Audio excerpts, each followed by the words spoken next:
नमस्कार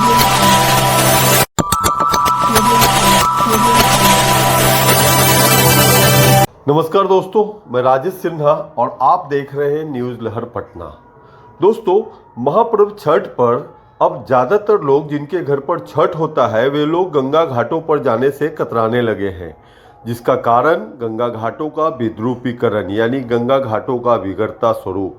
ऐसा लगता है जैसे माँ गंगा क्रुद्ध हो गई है, गुस्से में है।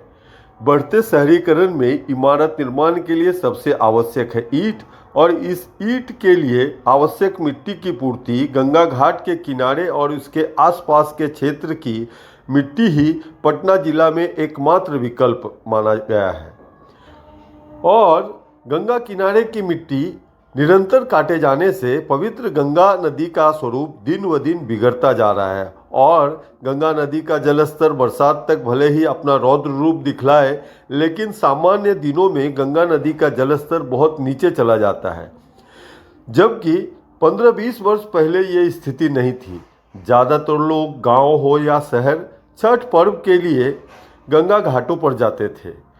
उस दौरान घाट भी व्यवस्थित रहते थे और लोग आसानी से दूर दूर तक गंगा घाट पर कहीं भी खड़े होकर शाम और सुबह का अपनी छठ पूजा संपन्न करते थे। पवित्र गंगा नदी के किनारे छठ करने का अलग ही महत्व माना गया है, लेकिन अब स्थिति बदल गई है। अब गंगा घाटों पर गंदगी, कहीं कोई प्रशासनिक व्यवस्था नहीं, तो कहीं असामान्य गहराई, तो कहीं तेज बहाव में बहने का खतरा। और अत्यधिक भीड़ भाड़ से बचने के लिए ज़्यादातर छठ व्रत करने वाले श्रद्धालु अब गंगा घाट जाने से कतराने लगे हैं। अनेक अपने आसपास के तालाबों में भी छठ पूजा कर लेते हैं, वहीं अनेक अपने घरों के छतों पर बने कृत्रिम तालाबों में छठ पूजा करते हैं।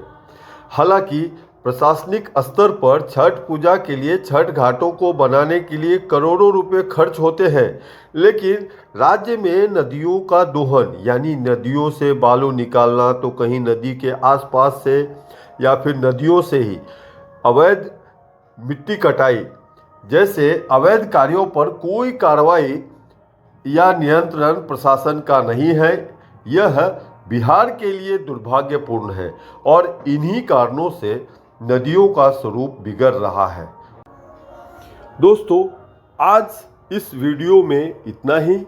हम फिर मिलेंगे आपसे ऐसे ही विषयों के साथ। तब तक आप हमारे न्यूज़ लहर पटना यूट्यूब चैनल को देखते रहें। इसके सभी वीडियो को आप लाइक करें, शेयर करें और आप हमारे न्यूज़ लहर पटना यूट्यूब चैनल को सब्सक्राइब अवश्य करें। धन्यवाद।